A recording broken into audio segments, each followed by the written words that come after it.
I want first to try to convince you of what a peculiar phenomenon is the photograph. Indeed, exclusive in the various traces from the world known to humans, and argue that it occupies a rather unique space in the myriad of dominating devices of colonial origin with which Native Americans have had to inevitably deal. As we all now know, in and of itself, the photograph is not documentary. That is, it's not a certificate, it's not axiomatically discursive.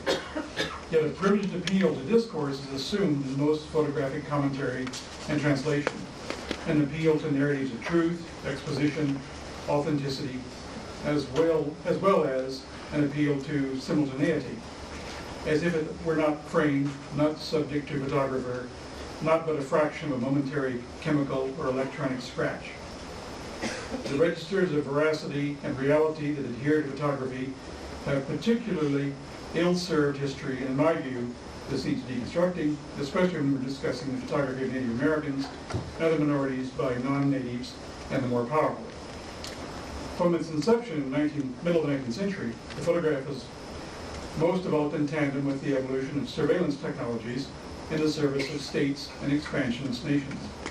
Its use by policing agencies is well established, and though its origins and early experimentation with technologies that were to eventually reign were oriented to superseding or at least equaling painting in our traditions, it was very quickly demoted to but visualist aid.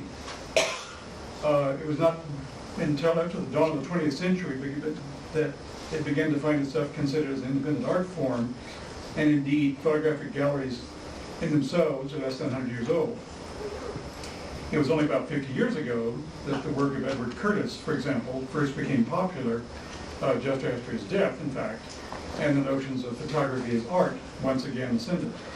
Nevertheless, it's often the case that in photography of Native Americans, we still find this adherence to the notion of art and formalism in the work of many of these people. For example, Laura Gilpin has a photograph that I could not find, I'm sorry to say, in time, of a Navajo family in front of a hogan with a round rock in the background, and the photograph was ostensibly taken, according to Gilpin, to mirror the shape of the hogan, mirror the mountain in the background with the shape of the hogan. But in the archive, the Gilpin archive, there are several unpublished photographs of the same scene where Gilpin is clearly trying to get a little kid in the front of the hogan to stand still. She drops the mountain in the background and focuses in on this little kid and keeps taking snapshot to snapshot to snapshot. He won't stand still and she finally gives up. But it comes out as an art photograph with the mountain echoing the hogan. Is it any wonder then that in the earliest photography of Native Americans, they're illustrated as objects in particular discourses. Discourses in and of themselves not photographic. We, the viewers, particularly European, Euro-American, Western viewers, are supposed to learn from photographs what we already know about Native Americans. Photographs become evidentiary by default. These are the dominating tropes of which we are all familiar, somehow always in contrast with the visibly understood. It's only much more recently that Native peoples have been asked about these photographs, or what they might understand about these photographs. It wasn't previously of much interest. There's been some extremely interesting responses, apart from just scholarship. Monty Russell, who will follow me on the platform up here, did an interesting experiment by taking Gilpin's books, as well as some other photographic volumes of Navajo, to his chapter, to elders in the community, and showing them these and asking people about these things. And the responses were quite different than one might expect from Euro-Americans. Anyway, we're all familiar with a lot of this so-called evidentiary photography, the frozen body of Bigfoot, Wounded Knee, the posed photographs of Sitting Bull in Geronimo, the published work of Curtis. Even contemporary photography is part of this discursive store. Fancy dancers, the wisdom tourists require, the contemporary museum gift shop stock, Indian country stuff, etc. In Navajo land, region with which I'm most familiar, it involves lots of velveteen, turquoise, red rocks, hogans, weaving sheep, stoic occupants of the Colorado Plateau, etc. In other words, the way Navajo are supposed to be seen by the West's contemporary demands.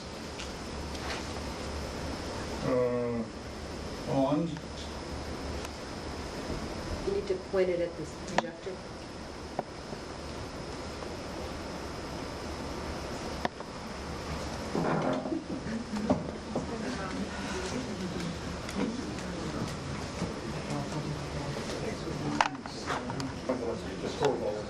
Thank you.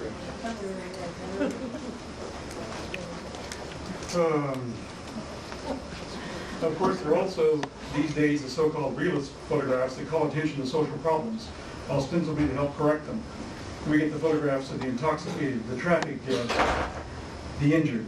These subjects are doubly victimized, and in my view, such photography is pretty much beyond contempt. But what if natives, those for whom the discourse is supposed to apply, take the camera? What if folks who challenge the prevailing and dominating discourse make the photographs? This is not a new question. We've seen this in Lucy's discussion earlier. And we have now lots of material, lots of commentary, and it's the welcome focus of this symposium. Sometimes it's depressing how much of native work replicates the expected, but there are also the wonderful surprises, the contradictory, the challenging, the myriad of exciting approaches. The native photographers here will speak for themselves. For my purposes, it's a particular interest to peruse the archives to see what extent non-native photographers made interesting photographs that were never published precisely because they didn't advance the prevailing tropes. Curtis, for example, has many of these. Whoops, let me get to one beyond this. Let me reverse, I'm terribly sorry. Well, there's one missing. Totally my fault, not a technological error, just a dumb error on my part. Well, this photograph was not until very recently published. It was in the unpublished store and is the same woman as appears in the 1907 volumes known as Navajo Woman. And she's terribly hard to recognize as the same woman. But this is one that Curtis took, which is a warm, lovely, intimate photograph without all the gear that she's laden down with, the earrings, the necklaces, the belts, the silver that belong to Curtis. This remains unpublished until just a few years ago. Another lovely unpublished photograph, a bunch of kids at play, kids having a good time. And of course the photographer, photographs of resistance, or people refusing to cooperate in their discursive assignment, which I hope are the next ones. Yes, somebody rushing into a hogan. I've had people tell me, no, it's just an out of focus photograph. But not if you've seen enough of these.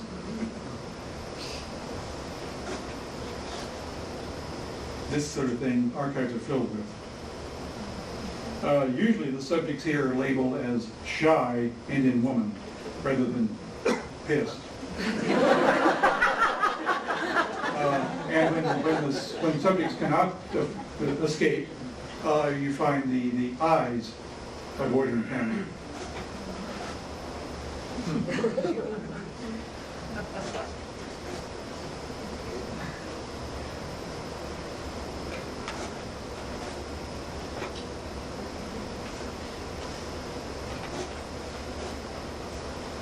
Only the inquisitive child here is really looking at the photographer.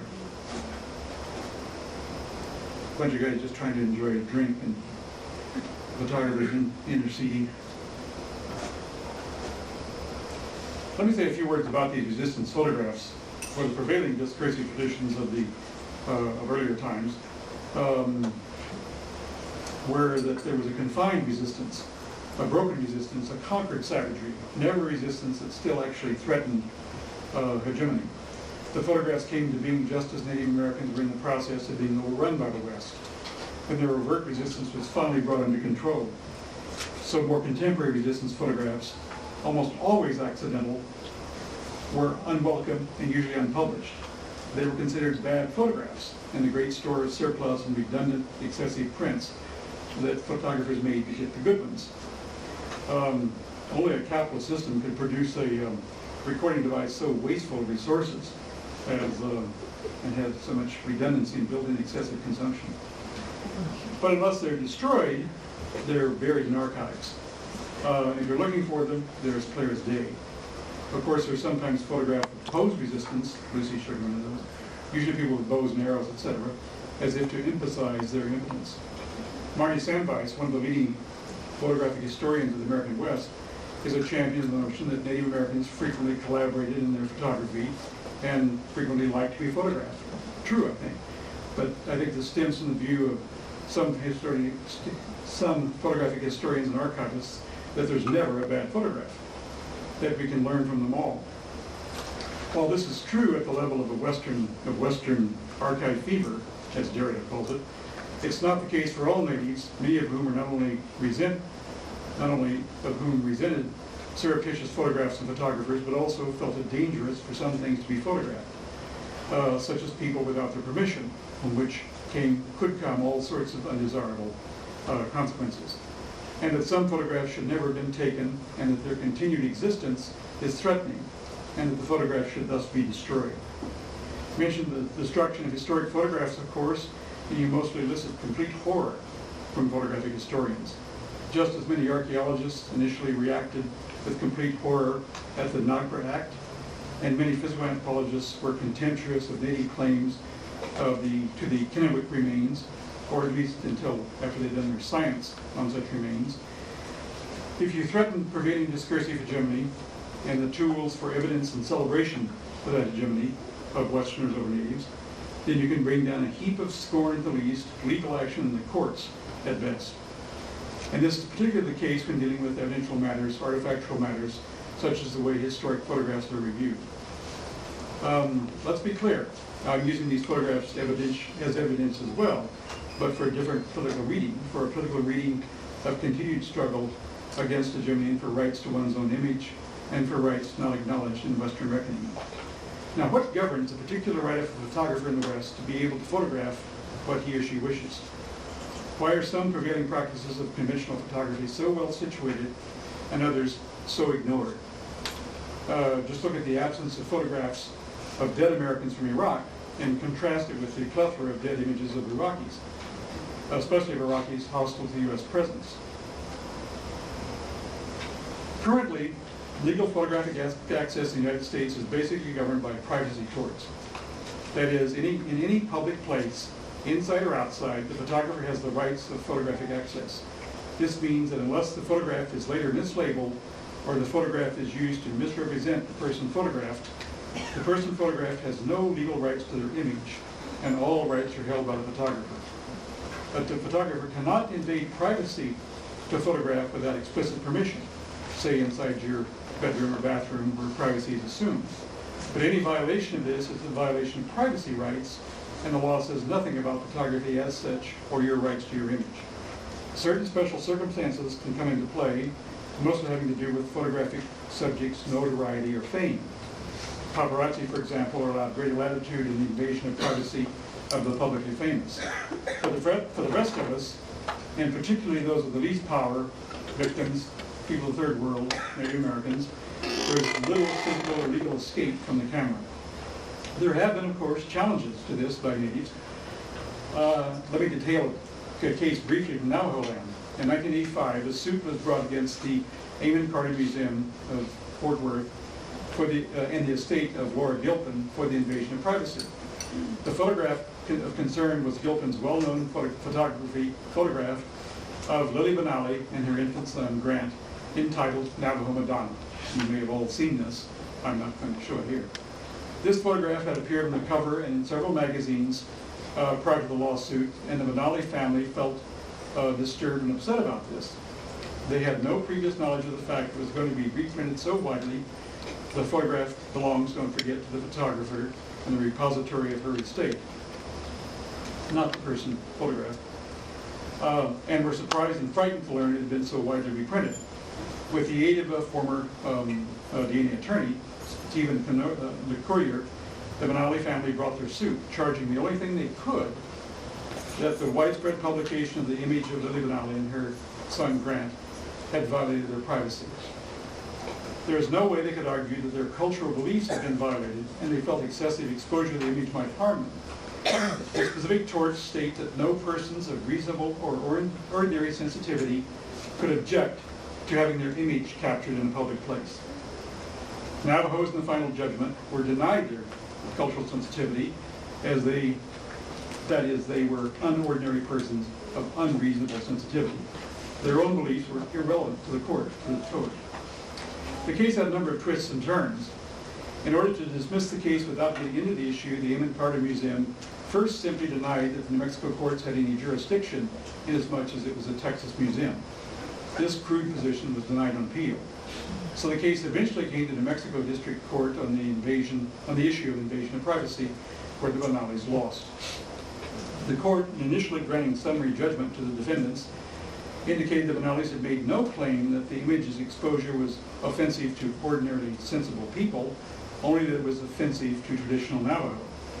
The final settlement in 1989 was reached out of court, and despite the fact that the attorneys for both sides were asked not to comment, the Ammon Carter Museum was quick to point out that the agreement did not call for an absolute prohibition on the use of the Navajo Madonna. It merely limited its uses.